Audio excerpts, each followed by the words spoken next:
नमस्कार दोस्तों। Ocean network में आपका स्वागत है। मैं हूं ओमकार चौधरी। हमारे आसपास बहुत कुछ चल रहा है और आसपास ही नहीं, अंतर्राष्ट्रीय कूटनीति पर अगर नज़र दौड़ाएं तो वहां भी हम देखते हैं कि काफ़ी कुछ अलाइनमेंट, रीअलाइनमेंट चल रही हैं, दांव पेच चल रहे हैं। तमाम तरह की घटनाएं अलग अलग क्षेत्रों में इस समय घट रही हैं। हम भारत की अगर बात करें तो आप जानते हैं कि पूर्वी लद्दाख में जो पेंगोंग झील है, वहां से भारत और चीन की सेनाएं पीछे हटी हैं। लेकिन अभी देपसांग से लेकर के गोगरा और दूसरी जगहों पर अ, चीन की सेनाएं भी अग्रिम मोर्चे पर लगी हुई हैं और भारत की सेनाएं भी उनके सामने डटी हुई हैं। अ, उन क्षेत्रों से भी सेनाएं पीछे हटे, इसके लिए अगले सप्ताह में संभवतः बातचीत प्रस्तावित है। तो हम इस पर भी चर्चा करेंगे। इसके अलावा एक और घटना हम घटते हुए देख रहे हैं। भारत और पाकिस्तान के बीच थोड़ी समझ बढ़ रही है। फिर से जो मतभेद के मुद्दे हैं उनको थोड़ा सा पीछे रखने की बातें की जाने लगी हैं। पाकिस्तान के सेना प्रमुख ने भी कुछ इस तरह की बातें की हैं। और जो संयुक्त अरब अमीरात है, उसकी दखल बता रहे हैं कि भारत और पाकिस्तान के बीच नए सिरे से थोड़ा सा समझबूझ विकसित करने का एक प्रयास शुरू हुआ है। एक घटना और घटी है। रूस के विदेश मंत्री चीन के दौरे पर गए हैं और ये माना जा रहा है कि जिस तरीके से अमेरिका, भारत, ऑस्ट्रेलिया, जापान ये मिलकर के इस क्षेत्र में चीन की चुनौतियों से पार पाने के लिए क्वाड बना रहे हैं और उसको आगे बढ़ा रहे हैं। हाल में चारों देशों के राष्ट्र प्रमुखों की एक वर्चुअल मीटिंग भी हुई है। उसके मद्देनजर पुतिन ने अपने विदेश मंत्री को चीन भेजा है। तो ये तीन ऐसे मुद्दे हैं जिनके पीछे जाने की हम कोशिश करेंगे और समझने की कोशिश करेंगे कि एक्चुअल में जो कुछ घट रहा है इसका मायने क्या है, इसका मतलब क्या है। मेरे साथ दो जाने माने चेहरे जुड़ रहे हैं। चलिए सीधे पहले उनको जोड़ लेते हैं और उसके बाद बातचीत शुरू करते हैं। मेरे ठीक बगल में जाने माने पत्रकार, लेखक, हिंदुस्तान दिल्ली के पूर्व वरिष्ठ स्थानीय संपादक प्रमोद जोशी जुड़े हुए हैं। जोशी जी, नमस्कार। आपका बहुत स्वागत है। और उनके ठीक बगल में आपके जाने पहचाने चेहरे, टीवी जगत के जाने पहचाने चेहरे, जाने माने रक्षा विशेषज्ञ, टेरिटोरियल आर्मी के पूर्व चीफ और युद्ध सेवा मेडल जैसे प्रतिष्ठित मेडल से अलंकृत मेजर जनरल AK सिवाच साहब जुड़े हुए हैं। सिवाच साहब, आपका भी स्वागत। मेहरबानी चौधरी साहब। सिवाच साहब, सबसे पहले तो मैं आपके पास आता हूं और ये समझने की कोशिश करते हैं कि पूर्वी लद्दाख में पेंगोंग झील के आसपास से तो चीन की सेनाएं भी पीछे हट गई। जो समझौता हुआ था उसके हिसाब से भारत की सेनाएं भी पीछे आ गई हैं। पर अभी कौन कौन से ऐसे इलाके हैं जहां से दोनों सेनाओं को पीछे जाना है और इसमें मुश्किलें किस तरह की हैं आपके हिसाब से? हाँ, बिल्कुल ठीक बोला चौधरी साहब। देखो, भारत और चीन के बीच में जो ईस्टर्न लद्दाख में 5 जगह हैं जहां पर तनाव था और जहां पर चीन किसी हद तक अप्रैल 2020 के बाद अंदर आया है। सबसे पहले आप स्टार्ट करो है आपका डेमचौक का इलाका, और उसके बाद आ गया आपका नॉर्थ और साउथ ऑफ पेंगेंगसो, और उसके बाद गोगरा और हॉट स्प्रिंग, और फिर है देपसांग का। जो जी। बातचीत हुई है उसके अंदर जो समझौता हुआ है वो हुआ है नॉर्थ और साउथ ऑफ पेंगेंगसो में। अभी तक नॉर्थ ऑफ पेंगेंगसो में जो चीन था वो फिंगर 4 से फिंगर 8 के पीछे चला गया है, जो उनकी सिरचप पोस्ट है, और भारत फिंगर 4 से पीछे फिंगर 3 और 2 के बीच में जो हमारी परमानेंट पोस्ट है धनसिंह थापा, उस पे आ गया है। और इसी जी। प्रकार से जो कैलाश रेंज जो हमने 29-30 अगस्त को पकड़ी थी, उससे भी भारत नीचे उतर गया है, क्योंकि ये एक प्रकार से समझौता हुआ था। ये समझौता इसलिए ज्यादा अहमियत है कि कहीं तो हमने गिव एंड टेक करना था, बातचीत करनी थी। मगर ये भी सच्चाई है कि 29-30 अगस्त को जो हमने प्रेशर डाला था, एक आउट मैन्यूवर करके चीन को इतना पता लगे, हमने जो क्लास रेंज को पकड़ लिया था, वो एक प्रकार से गेम चेंजर था। और उसके कारण ही चीन मानने के लिए तैयार हुआ फिंगर 4 से फिंगर 8 पे जाने के लिए, क्योंकि जी वो एक प्रकार इतना बड़ा जो जीत थी भारत की, जिस प्रकार से 1965 में आपने हाजी पीर को जीता था, तो वो उसकी एक बहुत ही टैक्टिकल और स्ट्रेटेजिकल वैल्यू बहुत बड़ी थी, क्योंकि वो चशुल मोल्दोबाउल को डोमिनेट करता था। और किसी हद तक जो चीन 1962 के अंदर स्पांगुर गैप से अंदर आया था, आज की तारीख में वो नहीं आ सकता था और भारत चीन में जा सकता था। उसके अंदर जो बड़ी बड़ी चोटियां थी वो भी हमारे कब्जे में थी, जिस प्रकार रिजंगला, रिचिंगला, मगर हिल, गुरंग हिल। मगर जो समझौता हुआ उसके बाद हम वहां से उतरे हैं, तो ये एक जी लीवरे था हमने जो छोड़ दिया। मगर ये भी सच्चाई है कि कुछ चीजें आपको करनी पड़ती हैं दूर की दृष्टि के लिए, शांति के लिए, क्योंकि आपको अगर चीन को फिंगर 4 से फिंगर 8 में जाना है तो आपने गिव एंड टेक करना है। तो उस टाइम ये बड़ा फिक्र था कि क्या ऐसा तो नहीं है कि जो हमारे पास एक ट्रम्प कार्ड था, जो लीवरेज था, वो हमने क्लास रेंज को खत्म अभी वकेट कर दिया। क्या चीन दूसरे इलाकों से वापस जाएगा? अगर नहीं जी जाता तो क्या हमारे पास कोई ऐसी चीज है जिससे हम दबाव डाल सकते हैं? क्योंकि लड़ाई तो इसका कोई सोल्यूशन नहीं है, ऑल आउट वार नहीं हो सकता। तो ऐसे में ये बात थी। तो अब जो है बातचीत होगी 11वीं कोर कमांडर मीटिंग की, उसके अंदर लगता है गोगरा और हॉट स्प्रिंग के बारे में बातचीत होगी। और गोगरा हॉट स्प्रिंग में जैसे सुनने में आया है कि उसका कुछ एक प्रकार से ऐसा कुछ हो सकता है कि बफर जोन बनाया जाए, और बफर जी जोन जो भारत और चीन दोनों मानेंगे तो वो एक प्रकार से सोल्यूशन निकल सकता है। मगर जो सबसे इंपॉर्टेंट चीज रह जाती है वो है डेप्सांग की। और डेप्सांग का इलाका दोनों देशों के लिए बड़ा महत्वपूर्ण है। डेप्सांग का इलाका चीन के लिए इसलिए महत्वपूर्ण है कि जिस प्रकार से चीन थोड़ा सा अंदर आया है और हमारी पेट्रोलों को नहीं जाने दे रहा, फिंगर आपके पेट्रोल पॉइंट 10 से लेके 13 तक, उसके अंदर जो उसने एक स्ट्रेटेजिक डेप्थ ले ली है वहां पर, अपने एक्साइचिन को भी दे दिया, और जो उनका हाईवे जा रहा है G219 सिंगजांग से लासा।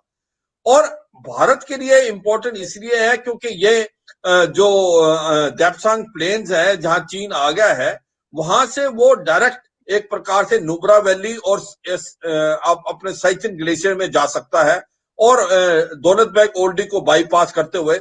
और उस इलाके में चीन और पाकिस्तान का गठबंधन भी हो सकता है। चीन ईस्ट से अक्साई से और वेस्ट से गिलगिट बाल्टिस्तान से पाकिस्तान, और उसके मतलब हमारा जो नुब्रा वैली और साइचिन ग्लेशियर का इलाका है वो वल्नेबल हो जाता है। इसलिए हम चाहेंगे कि जो चीन है वो वापस जाए यथास्थिति अप्रैल 2020 की। और चीन चाहेगा वो वहीं रहे, क्योंकि उसको चीन को फायदा है, वो डेप्थ मिलता है। और काराकोरम पास से भी उसको बड़ा फायदा है, क्योंकि वहां से 7-8 किलोमीटर में ही काराकोरम पास के हमारा दौलत बेग ओल्डी है। तो ऐसे में दोनों की स्ट्रेटेजिक एडवांटेज है। तो भारत चाहेगा ये वापस जाए और चीन शायद इसको ना जाए। तो ये टाइम ही बताएगा क्या ये चीन वापस जाएगा या नहीं जाएगा। मगर ऐसा लगता है आने वाले समय में गोगरा और हॉट स्प्रिंग में कोई सोल्यूशन निकल सकता है। इसी प्रकार किसी हद तक डेमचौक में भी निकल जाएगा। मगर डेप्सांग एक कड़ी है जिसका कोई इतना जल्दी सोल्यूशन मुझे लगता है नहीं निकलेगा, क्योंकि चीन बार बार 1959 की क्लेम लाइन के बारे में बात कर रहा है। जहां पर वो आगे हैं वो 1959 की क्लेम लाइन के बारे में बात कर रहा है, और बार बार ये कह रहा है कि जो चीन अभी आया है वो अभी नहीं, वो बहुत पहले आया हुआ है, और 2013 में भी यहाँ पर प्रॉब्लम आई थी, उससे पहले भी। तो ये एक प्रकार से अगर कोई सोल्यूशन निकलने में तकलीफ होगी तो वो डेप्सांग का इलाका है। मुझे नहीं लगता बाकी गोगरा, हॉट स्प्रिंग या किसी हद तक डैमचौक, उसका कोई ना कोई समाधान दोनों मिल बैठ के निकाल लेंगे। बहुत महत्वपूर्ण जानकारियां अभी जनरल सिवाच साहब ने दी हैं। अब मैं आगे बढ़ना चाहता हूं।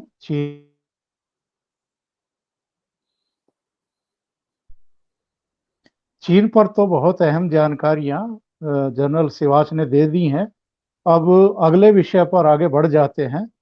जोशी जी, पाकिस्तान पाकिस्तान और भारत के बीच फिर से जो पुराने मसले हैं उनको थोड़ा सा साइड लाइन करके समझ बूझ विकसित करने की कोशिश हो रही है। हमने वहां के सेना प्रमुख कमर बाजवा का बयान भी देखा है। अभी जब इमरान खान कोरोना से संक्रमित हुए तो हमारे प्रधानमंत्री नरेंद्र मोदी ने उन्हें शुभकामनाएं भी दी, उनकी जल्दी स्वास्थ्य की कामना भी की। और सूचना ये मिल रही है कि हमारे विदेश मंत्री एस जयशंकर साहब और जो संयुक्त अरब अमीरात के अब्दुल्ला बिन जायद हैं, उनके बीच में कई दौर की बातचीत पाकिस्तान के इशू को लेकर के हो चुकी है। और यूएई ही चाहता है कि भारत और पाकिस्तान एक समझबूझ विकसित करें। संकेत ये भी मिल रहे हैं कि फिर से दोनों देशों के उच्चायुक्त बहाल करने की दिशा में भी प्रयास चल रहे हैं। जो हमारे राष्ट्रीय सुरक्षा सलाहकार हैं अजित डोभाल साहब, उनकी और जो पाकिस्तान के राष्ट्रीय सुरक्षा सलाहकार मोईद यूसुफ हैं, उनके बीच भी पर्दे के पीछे से बातचीत चल रही है। पाकिस्तान पर कितना भरोसा किया जा सकता है और ऐसे कौन कौन से इश्यूज आप मानते हैं जिन पर भारत और पाकिस्तान आगे बढ़ सकते हैं?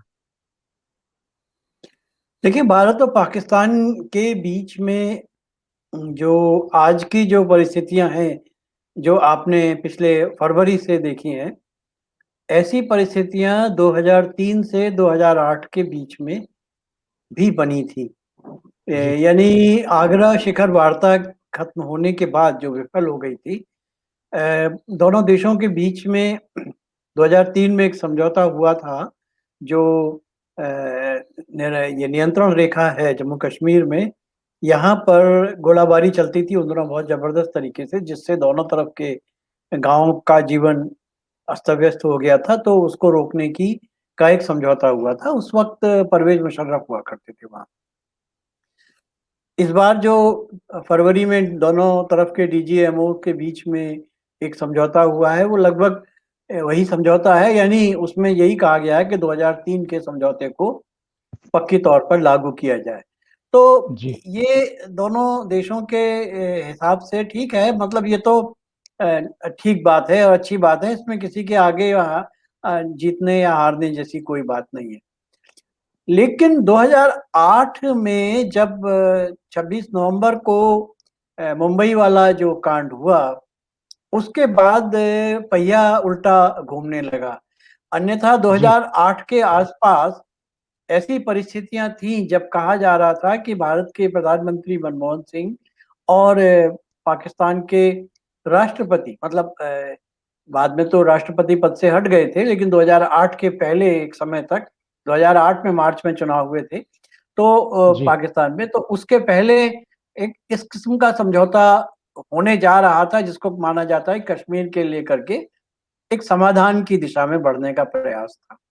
और जी हमारे प्रधानमंत्री ने एक दो बार कहा भी था कि कश्मीर में कोई नई सीमा रेखाएं नहीं खींची जाएंगी। ऐसा लगता था कि जो नियंत्रण रेखा है उसको फिलहाल जिसको छेड़खानी किए बगैर दोनों तरफ शांति बहाली की कोशिश की जाए, और सीमा पर आना जाना लोगों का, क्योंकि कश्मीर के लोग और दोनों तरफ के कश्मीर के लोग, उनके रिश्तेदारियां हैं, एक ही प्रकार के जनजातीय या जो भी जातियां हैं उनके लोग रहते हैं।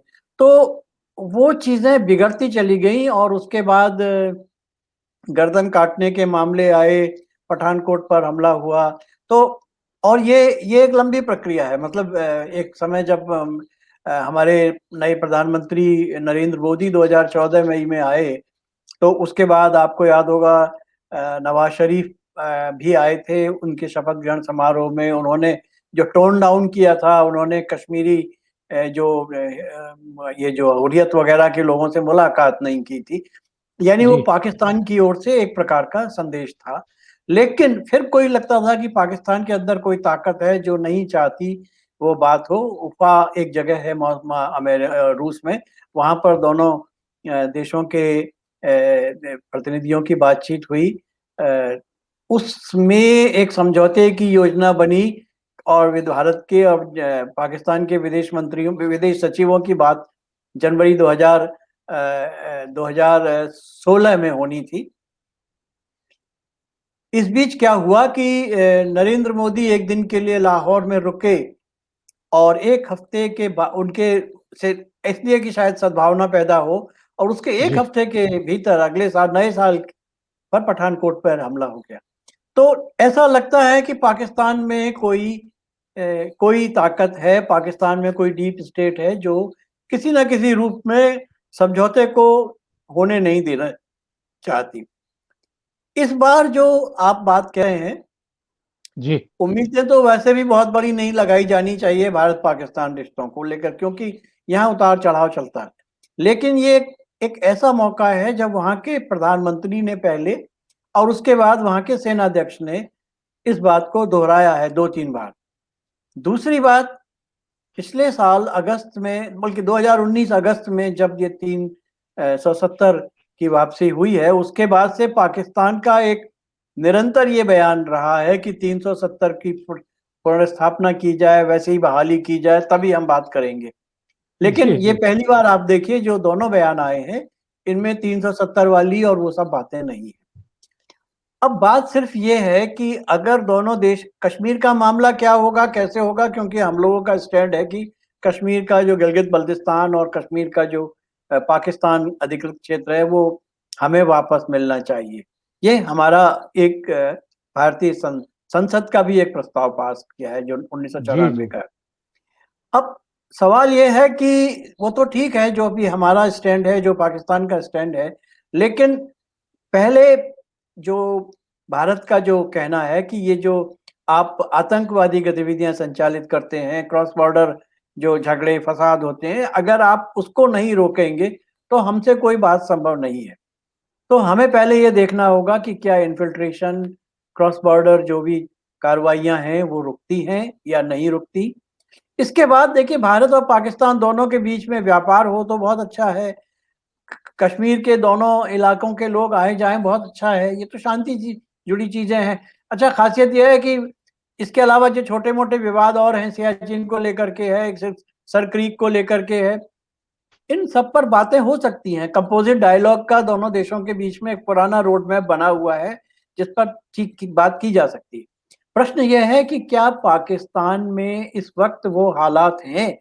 ये हालात मेरी समझ से बनते हैं क्योंकि पाकिस्तान आर्थिक रूप से विपन्न स्थिति में आ गया है और ऐसी परिस्थितियां पैदा हो गई हैं कि उनकी ग्रोथ रुक गई है, उन पर विदेशी कर्जा बहुत ज्यादा है, लेकिन फिर भी कश्मीर को लेकर के उनके बयान बीच बीच में आते रहते हैं। जी तो पहली बात जो आप कह रहे हैं, पाकिस्तान पर भरोसा करने की कोई जरूरत नहीं है, हम भरोसा नहीं कर सकते। लेकिन अगर बात होती है और पाकिस्तान अपनी जगह से ये आतंकवादी कार्रवाइयों को रोक लगाता है, भले ही वो एफएटीएफ के दबाव के कारण हो या अंतरराष्ट्रीय दबाव के कारण हो, अमेरिका के कारण हो या किसी और कारण हो, और अभी अफगानिस्तान में घटनाक्रम चेंज हो रहा है, बहुत सारे कारण हैं। उनके सऊदी अरब से रिश्ते बदल गए हैं, यूएई जिनका अभी आपने जिक्र किया, वो उनकी जो कश्मीर को लेकर नीतियां थी वो बदल गई हैं। बेसिकली बात यह है कि अभी जो आपने बातें की शुरुआत की और उसमें अभी आपने रूस वगैरह का जिक्र भी किया, ये वैश्विक जो सोच समझ बदल रही है, काफी चीजें फिर से जो ध्रुवीकरण, नए रिश्ते, ये सब चीजें बन रही हैं। हमें इन सब की रोशनी में ही भारत पाकिस्तान के रिश्तों को देखना होगा और फिलहाल शांति से हमें इंतजार करना होगा कि पाकिस्तान को पहल करनी चाहिए, इस दिशा में बात होनी चाहिए। ये मैं भी समझता हूँ, भारत के लोगों को भी शांति चाहिए, पाकिस्तान के लोगों को भी, आम जनता को, हम लोग को लगता है कि शांति की जरूरत है। उनका विकास तभी संभव है जब वो हमसे रिश्ते अच्छे रखेंगे, क्योंकि भारत और पाकिस्तान दोनों एक सैकड़ों हजारों साल का जो जनता के बीच में कारोबार, बहुत सारे उत्पाद उनके ऐसे हैं जो हमें चाहिए, जो हमारे हैं उनको चाहिए।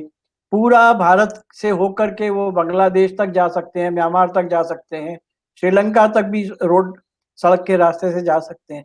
हमारा कारोबार अगर अफगानिस्तान से होना है तो हम पाकिस्तान के रास्ते कर सकते हैं। तो ये सारी चीजें हैं, लेकिन आपने एक शुरुआत में ही कहा कि क्या हमको भरोसा करना चाहिए, तो मैं कहूँगा कि नहीं, भरोसा तो फिलहाल संभव नहीं है। इंतज़ार करिए, शायद हो सकता है कि चीज़ें, परिस्थितियाँ अनुकूल हों। बहुत महत्वपूर्ण बातें प्रमोद जोशी जी आपने कही हैं। जनरल साहब, इसी को मैं आगे बढ़ाते हुए एक सवाल ज़रूर पूछना चाहूँगा आपसे। चूँकि आप 37 साल तक भारतीय सेना की सेवा कर चुके हैं और हर तरह की स्थितियाँ, परिस्थितियाँ आपने देखी हैं, हर तरह की चुनौतियों से आप रूबरू हुए हैं। आपने टेररिज्म भी देखा है, युद्ध भी देखे हैं, दूसरी तमाम तरह की चुनौतियाँ जो भी पूर्वी सीमा पर भी और पश्चिमी सीमा पर भी पेश आती रही हैं, उनसे आप मुकाबिल रहे हैं। बहुत सारी चीज़ों का ज़िक्र तो अभी प्रमोद जोशी जी ने किया है, जिनमें एफएटीएफ वाला मामला भी है, ग्रे सूची में पाकिस्तान है, जून में फिर मीटिंग होगी, वो एक चुनौती है। नंबर 2, भारत ने पाकिस्तान को, आप मलेशिया को छोड़ दें, तुर्की को और चीन को छोड़ दें, तो पूरी दुनिया में और ख़ास तौर से इस्लामिक देशों का भी जो संगठन है, उसमें भी पाकिस्तान पूरी तरीके से अलग-थलग पड़ गया है। और जो विपन्नता का ज़िक्र अभी किया है प्रमोद जोशी जी ने, आर्थिक रूप से कितनी बदहाली है कि कुछ कर ही नहीं पा रहे हैं। एक कहना चाहिए कि फेल स्टेट के रूप में उसकी एक पहचान बनती जा रही है और दुनिया में जहाँ-जहाँ आतंकवादी हमले होते हैं, कहीं न कहीं उनका लिंक पाकिस्तान से जुड़ता है। इसलिए पूरी दुनिया अब इस पर भरोसा करने को तैयार नहीं है। लेकिन मेरा सवाल आपसे ये है कि अतीत में भी जब-जब भारत ने प्रयास किए हैं शांति के, दोस्ती का हाथ बढ़ाने के, विश्वास बहाली के व्यापार बढ़े, दूसरी तरफ हम चीज़ों को डाइवर्जन करें, बजाय इसके कि आप कश्मीर, कश्मीर चिल्लाते रहें और जो बेसिक प्रॉब्लम है इस समय, उस पर आप अंकुश लगाएँ।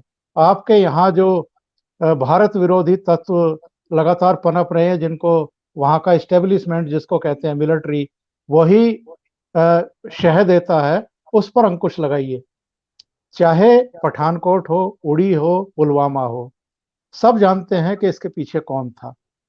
जहाँ-जहाँ भारत में वारदातें होती थी, उसके पीछे कहीं न कहीं आईएसआई, मिलिट्री, वहाँ का जो एस्टेब्लिशमेंट है, उसका हाथ मिलता था। वो आतंकवादी संगठनों के पीछे खड़े हुए दिखाई देते थे। दाऊद इब्राहिम को वहाँ की सेना ही छुपाए हुए है। यहाँ जो वांटेड बड़े-बड़े आतंकवादी सरगना हैं, वो वहीं सम्मान पा रहे हैं, सेना की सुरक्षा में, अभिरक्षा में रहते हैं। क्या मिलिट्री सुधर सकती है क्या? सबसे अहम सवाल ये है कि पाकिस्तान की मिलिट्री का क्या माइंडसेट बदल सकता है कि हम ये भरोसा करें कि पाकिस्तान की जो मूल नीति है भारत को लेकर के, उसमें कोई बदलाव आ जाएगा? क्योंकि जब तक पाकिस्तान की सेना नहीं सुधरेगी, तब तक दोनों देशों के रिश्ते भी नहीं सुधर सकते। हाँ, बिल्कुल ठीक बोला चौधरी साहब। देखो, इसमें कोई शक नहीं कि पाकिस्तान की जो कश्मीर नीति है, उसमें कोई बदलाव होना अभी ऐसा लगता नहीं कि वो करेंगे। और दूसरा, क्रॉस बॉर्डर टेररिज्म को बंद नहीं करेंगे। जैसे आप बताया, जोशी साहब बता रहे थे कि 2003 में ये सीज फायर हुआ था और 2008 तक किसी हद तक ये ग्राउंड पे था।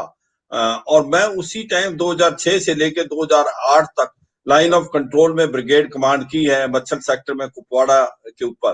तो वहां पर फायरिंग तो नहीं हो रही थी, मगर इन्फिल्ट्रेशन की जो तादाद थी वो उतनी थी।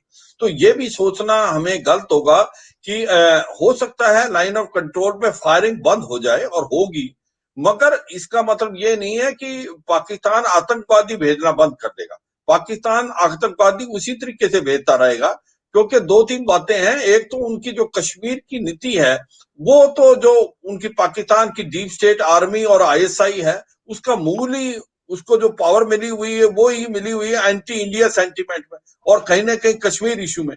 तो वो किस प्रकार से कश्मीर इश्यू को छोड़ देगा? अगर वो छोड़ देता है और आप समझते हैं कि वो आतंकवादियों को भेजना बंद कर देगा, तो इससे तो अच्छा कोई हो नहीं सकता। क्योंकि भारत समझता है कि अभी 100 से 150 आतंकवादी कश्मीर घाटी के अंदर रह गए हैं। लश्कर तोबा जैसे मोहम्मद के जो लीडरशिप थी वो खत्म हो गई है। अगर फ्रेश कैडर नहीं आता है और आतंकवाद के फ्रेश लीडरशिप को नहीं भेजता है पाकिस्तान, तो आतंकवाद का सफाया हो जाएगा। मुझे नहीं लगता कि ऐसा पाकिस्तान करने देगा। पाकिस्तान आतंकवादियों को भेजता रहेगा, डीप स्टेट ये कार्रवाई करेगी, और यही नहीं, वो नेपाल और बांग्लादेश के रास्तों से भी भेजने की कोशिश करेगा। तो ये तो सच्चाई है कि पाकिस्तान अपनी पॉलिसी कश्मीर के लिए और इन्फिल्ट्रेशन और टेररिज्म से एकदम बदलेगा नहीं।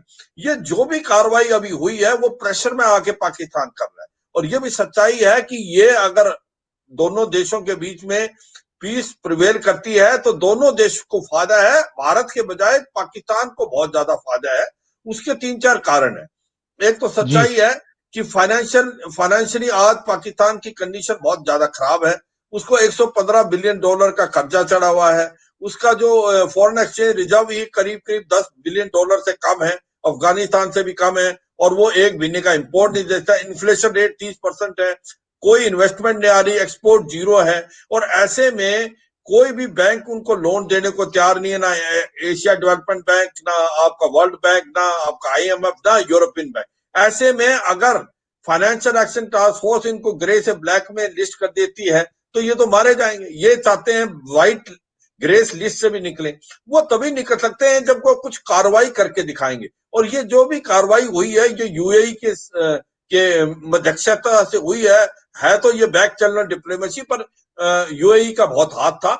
मगर भारत इससे खुश है, क्योंकि शांति अगर आती है दोनों तरफ, जो लोग हैं कश्मीर घाटी में दोनों तरफ, सबसे ज्यादा नुकसान उनको होता है जो फायरिंग होती है। मगर इसको ये सोचें कि शायद पाकिस्तान बदल जाएगा, ये सोचना शायद मेरे लिए, मैं यही कहूंगा कि प्री मैच्योर है। इतनी जल्दी बदल नहीं पाएगा, क्योंकि उसकी जो कश्मीर की नीति है उसमें कोई बदलाव नहीं आया। और जो टेररिज्म का इस्तेमाल करता है वो अपने state sponsored terrorism, state instrument, वो बदलाव नहीं हुआ। वो भारत में नहीं, अफगानिस्तान में भी तालिबान और हक्कानी ग्रुप को भेजता है, हमारे पास लश्कर तोबा जैसे मूवमेंट। भारत ने 2 बातें बड़ी क्लियर बता दी। एक तो कि जब बालाकोट हुआ और पुलवामा हुआ या उड़ी हुआ तो हमने स्ट्राइक किया दोबारा। तो पाकिस्तान को यह साफ समझ आ गया, अगर कोई बड़ी आतंकवाद की घटना भारत में होती है तो भारत चुप नहीं रहेगा, भारत इसको रिस्पॉन्ड करेगा। इससे बड़ा फर्क पड़ा है। अभी आतंकवादी जो बड़ी घटनाएं भारत में बहुत कम हो रही है, क्योंकि पाकिस्तान को मालूम है कोई घटना हुई तो भारत उसका बहुत स्ट्रांग रिस्पॉन्स देगा, जिस प्रकार से जी। हमने बालाकोट में दिया, और अगला रिस्पॉन्स बहुत बड़ा होगा, पाकिस्तान को मालूम है। और तीसरी बात यह है कि यह भी सच्चाई है कि जो बाइडेन की एडमिनिस्ट्रेशन ने भी इसको खूब प्रेशर डाला है कि भारत से रिश्ते बढ़ाए, क्योंकि आज पाकिस्तान डिप्लोमेटिकली आइसोलेट हुआ। टर्की और चाइना के अलावा उसका कोई दोस्त नहीं है। सऊदी अरेबिया और UAE जो मुस्लिम वर्ल्ड में जो जिनके सारे वो जिंदा था वो भी छोड़ गए इसका। तो ऐसे में वो चाहेगा कि रिलेशन इंप्रूव हो। अगर ट्रेड भी होता भारत और पाकिस्तान के बीच में तो भारत को तो कोई खास इतना फायदा नहीं, क्योंकि पाकिस्तान कुछ नहीं बनाता, पर पाकिस्तान को भारत से बहुत फायदा हो सकता है। और तो इसलिए ये सच्चाई है, अगर पीस प्रिवेल होती है तो दोनों देशों को फायदा होगा, पाकिस्तान को ज्यादा। मगर इसका मतलब ये नहीं कि हम गार्ड डाउन करें, भारत जो करना है, क्योंकि अगर कोई भी काउंटर टेररिज्म की बात आई या ये बॉर्डर पे क्रॉस बॉर्डर टेररिज्म भेजते हैं, इन्फिल्ट्रेशन करते हैं, भारत इसका पुख्ता जवाब देगा। और भारत का जो काउंटर इन्फिल्ट्रेशन ग्रेड बिल्कुल पुख्ता है, उससे हम नहीं रिलैक्स करने वाले, हम तैयारी करते रहेंगे।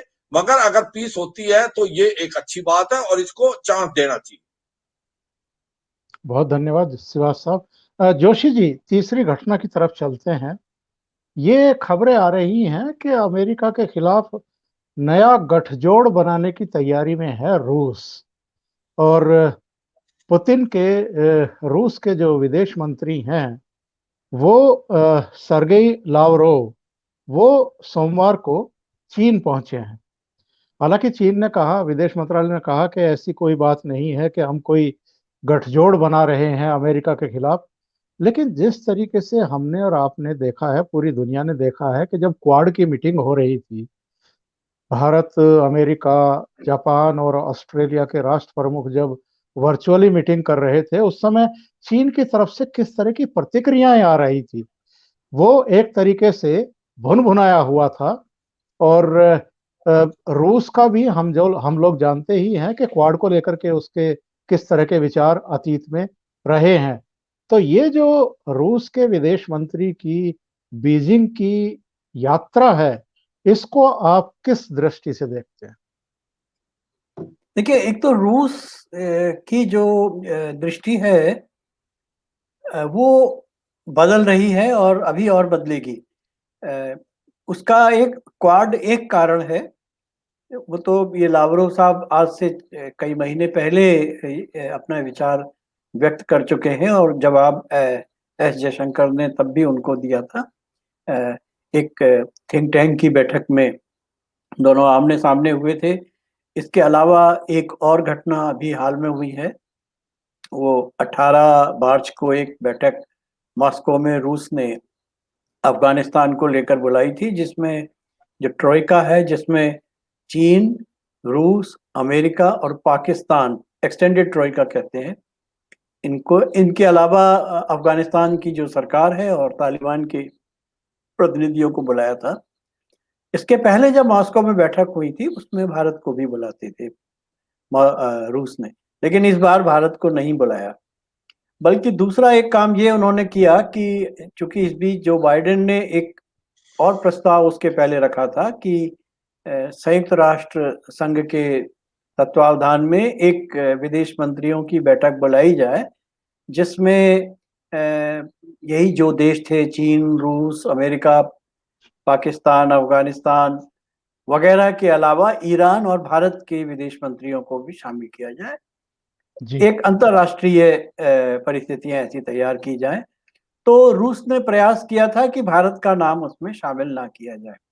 तो बहुत जी। सारे हमारे लोगों को थोड़ा आश्चर्य होगा कि रूस तो हमारा बहुत अच्छा दोस्त माना जाता रहा है, वो ऐसा क्यों कर रहा है?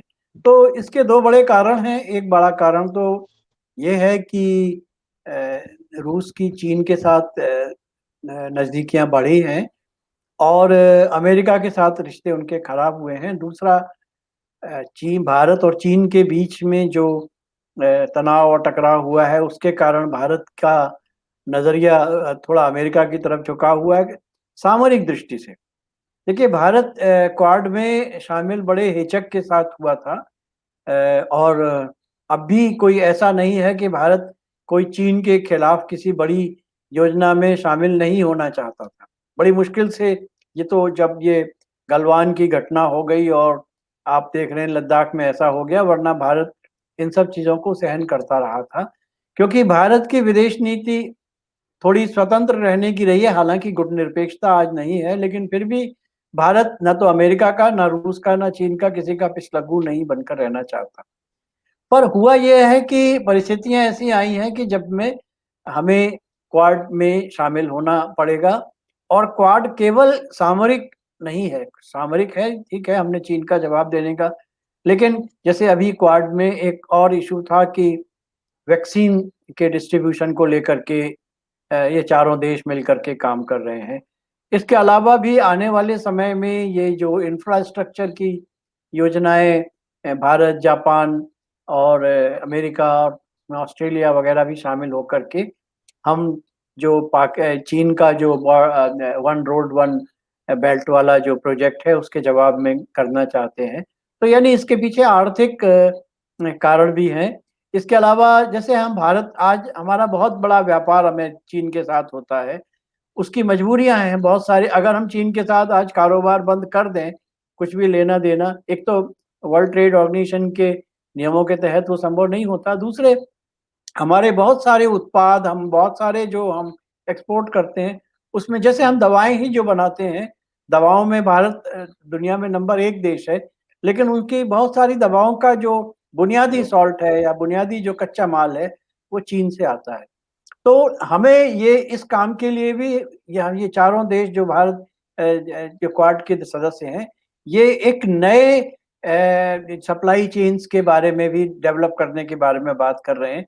यानी जी। उसमें कुछ वर्ष लगेंगे हमको, जब हम ये चीन वाला जो फैक्टर है इसका जवाब खोज पाएँगे। और इस दौरान आप देखेंगे कि हमारे देश के अंदर अब जैसे मोबाइल फ़ोन हम विदेशी मँगाते हैं, लेकिन शायद अगले 2-1 साल में हम भारतीय मोबाइल फ़ोन आपको चीन के मोबाइल फ़ोन की जैसे ही और उनसे सस्ते मिलने लग जाएँगे, क्योंकि वो हमने अब ग्रेटर नोएडा में ऐसे कारखाने अब खड़े हो रहे हैं, जो जो सारा प्रिंटेड सर्किट वगैरह जिसके भारत में ही बनेंगे। इसके लिए सैमसंग ने तो अपना लगाया, बाकी हम बुनियादी टेक्नोलॉजी को भी लेने की कोशिश कर रहे हैं। बहुत कुछ बातें निर्भर करती हैं कि हम आर्थिक रूप से कितने मजबूत हैं। तो जहां तक रूस का सवाल है, रूस के साथ हम हमारी रक्षा जो टेक्नोलॉजी है उसमें 60% 70% बल्कि काफी बड़ी संख्या में ज्यादातर बुनियादी, चाहे तोपखाना हो, चाहे हमारे क्या कहते हैं जितनी किस्म के टैंक हैं या और भी जो हमारे शिप्स, हवाई जहाज जो भी है एयरफोर्स के, ज्यादातर चीजें तो हमने प्लेटफॉर्म तो हमने रूस ही लिए हुए थे। लेकिन अब उसमें भी बदलाव आ रहा है। ये बदलाव 2 दिन में संभव नहीं है, क्योंकि आप जानते हैं जो टेक्नोलॉजी होती है, अब जैसे कोई हवाई जहाज का है, उसके बहुत सारे कोड्स होते हैं, बहुत सारी गोपनीयता होती है। दूसरा, उन जैसे एक विमान है रूस में बना हुआ, उसमें अगर हम कोई और मिसाइल अमेरिका से लाकर जोड़ना चाहें, ऐसा संभव नहीं होता। उनको सारी चीज़ों को एक दूसरे के साथ इंटीग्रेट करने के लिए कई किस्म के अंतर्राष्ट्रीय समझौते करने पड़ते हैं। तो रूस के साथ अब हमारी वो दोस्ती नहीं संभव रहेगी जो एक समय तक थी, और ये आपको अफगानिस्तान में या चीन के साथ रिश्तों में दिखाई पड़ रहा है। पर वो भी किस सीमा तक होगा, यह भी देखने की जरूरत है। एक भारत ने एक S-400 नाम से एंटी एयर डिफेंस जो सिस्टम खरीदा है, जो अभी लगा नहीं है, लगेगा अगले साल। तो उसको लेकर के अमेरिका शायद सैंक्शन लगाए, ऐसी खबरें हैं, क्योंकि तुर्की ने लिया है, तुर्की पर उन्होंने सैंक्शन लगाई है। तो भारत के अमेरिका के रिश्ते तय होने हैं, भारत के रूस के रिश्ते तय होने हैं, भविष्य की योजनाएं हैं। ऐसा नहीं है रूस ने हमको टेक्नोलॉजी दी लेकिन दोहन भी हमारा किया। बहुत सारे फैसले हमने मजबूरी में किए, बहुत से मौकों पर रूस ने स्पेयर देने से गड़बड़ी कर दी या उन्होंने दाम बढ़ा दिए। तो अंततः हमें अपने हितों को देखना है। वो हित अब एक नए समय में फिर से पुनर्निर्धारित हो रहे हैं। हमें इंतजार करना पड़ेगा कुछ समय का, और ये चीजें बहुत सारी बैकरूम बैकडोर चलती हैं, बातें हो रही हैं। आप प्रतीक्षा करिए, इससे कोई बहुत बड़ा फर्क नहीं पड़ता अगर रूस के विदेश मंत्री कोई बयान देते हैं। मुश्किल ये होती है, एक समय तक संयुक्त राष्ट्र सुरक्षा परिषद में रूस वीटो कर दिया करता था, आज वो नहीं करेंगे। लेकिन आज वो हालात नहीं है, क्योंकि उस समय पश्चिमी देश हमारे खिलाफ हुआ करते थे। तो ये चीजें बदल रही हैं। आज अमेरिका चाहता है कि हम स्थायी सदस्य बने सुरक्षा परिषद के, चीन नहीं होने देना चाहता। तो ये सारी चीजें अभी भारत की जो अगले 10 साल या कुछ और साल कह दीजिए, ये जो अंतरराष्ट्रीय स्टैंडिंग तय होनी है, वो ठीक हो जाएगी तो शायद बहुत सारी समस्याओं का समाधान होगा। पाकिस्तान, आज भी मैं बताऊं, हालांकि बहुत बड़ी संकट लगता है, पाकिस्तान हमारा शत्रु हो सकता है, लेकिन हमारा जो असली प्रतिस्पर्धा है वो चीन से है, ये मानकर चलिए। वो चीन के साथ प्रतिस्पर्धा हमें आने, आर्थिक प्रतिस्पर्धा भी है और फौजी भी है, जो आगे दिखाई पड़ेगी। और जनरल साहब, अगर इसी चर्चा को आगे बढ़ाएं तो रूस, चीन या पाकिस्तान, इन तीनों का या कुछ और देश, इनका गठजोड़, अगर हम खुले तौर पर, तो आज की तारीख में कोई नहीं कहेगा कि अमेरिका के या अमेरिका, भारत, जापान और ऑस्ट्रेलिया के क्वाड के खिलाफ कोई गठजोड़ बन रहा है या कोई समझबूझ बन रही है या पोजीशनिंग हो रही है या संकेत संदेश देने की कोशिश हो रही है। लेकिन हम देख रहे हैं कि कुछ घटनाएं हो रही हैं। तो ये, इनको आप किस दृष्टि से देखते हैं जहां तक रक्षा सुरक्षा के मोर्चे का सवाल है? हाँ देखो चौधरी साहब, ये ऐसे है कि आज वो कहते हैं ना, एनिमीज एनिमीज माय फ्रेंड। तो चीन और रूस का ऐसा है, दोनों के दुश्मन है एक प्रकार अमेरिका। और जिस प्रकार से अमेरिका ने रूस के ऊपर बहुत ज्यादा रिस्ट्रिक्शन डाली है, सैंक्शन डाली है। एक तो वो ये कह रहे हैं कि भाई आपने जो क्रिमिया में किया है वो गलत है, यूक्रेन में, और उसके बाद आपने इलेक्शनों में दखल अंदाजी की है। तो एक और ह्यूमन राइट वायलेशन कर रहा है रूस, उसके लिए उन्होंने काफी सैंक्शन, और इतने रिलेशन खराब हो गए कि जो बाइडन ने पुतिन को किलर भी बोल दिया। और ऐसे में ऐसा लगता है कि आज की तारीख में रूस के जो रिश्ते हैं काफी हद तक बहुत ही डाउन है, अमेरिका के साथ भी और बाकी यूरोपियन कंट्री के साथ। और इसी प्रकार चीन के साथ भी, चीन के और अमेरिका के जो रिलेशन है उसमें काफी खटास आई है। एक तो साउथ चाइना सी में, फिर ताइवान को लेके, फिर हांगकांग को लेके, फिर ह्यूमन राइट्स हैं जो उनके आप देखो इसके सिंगजांग के अंदर, तिब्बत के अंदर। तो ऐसे में दोनों के ऊपर जो अमेरिका काफी प्रेशर डाला, तो इसमें एक संभाविक है कि चीन और रूस इकट्ठे मिलेंगे। और इसके अंदर जो चीन एक बड़ा पार्टनर आया है, क्योंकि इकोनॉमिकली आज चीन बहुत बहुत बड़ी पावर बन गई है।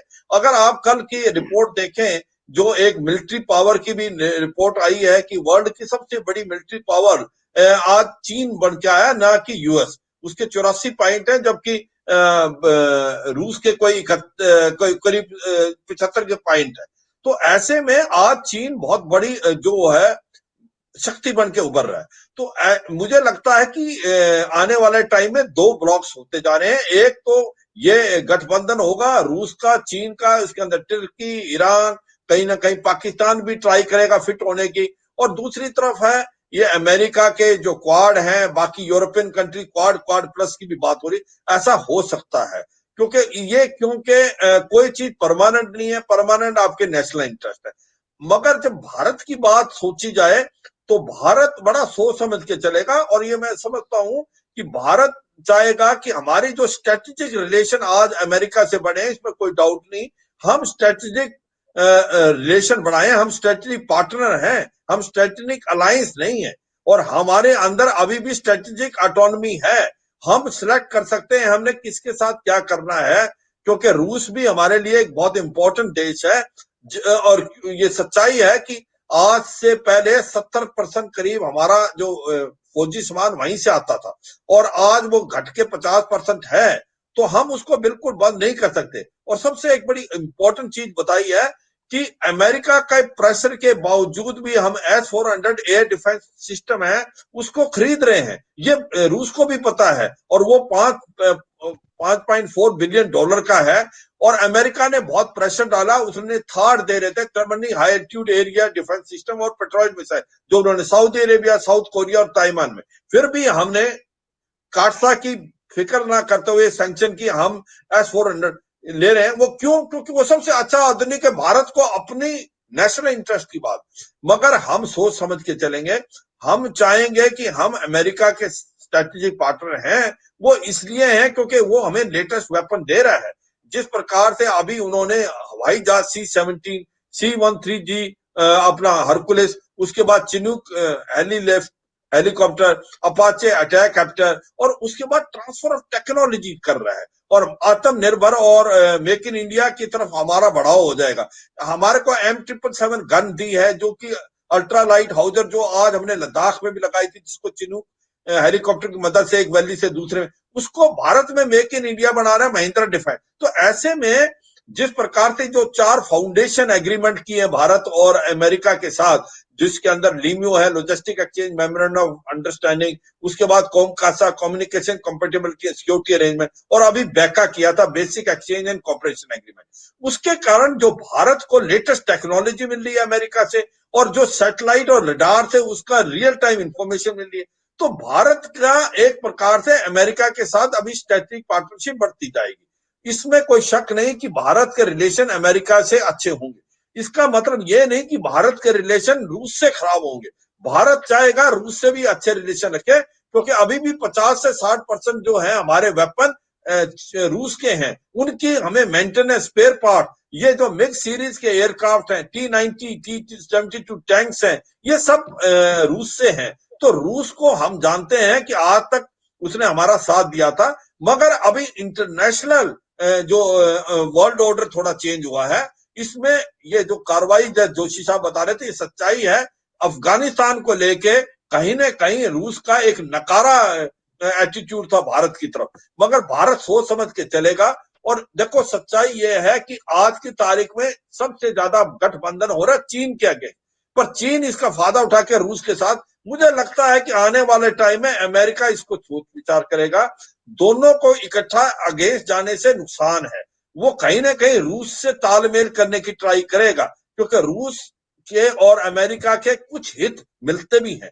तो ऐसे में भारत बड़ा सोच समझ के चलेगा। क्वाड जो एक सच्चाई है, और ये क्वाड यही नहीं, क्वाड प्लस आएगा, न्यूजीलैंड, साउथ कोरिया, वियतनाम भी आएंगे, और क्वाड प्लस प्लस की बात हो रही जहां यूनाइटेड किंगडम भी आएगा।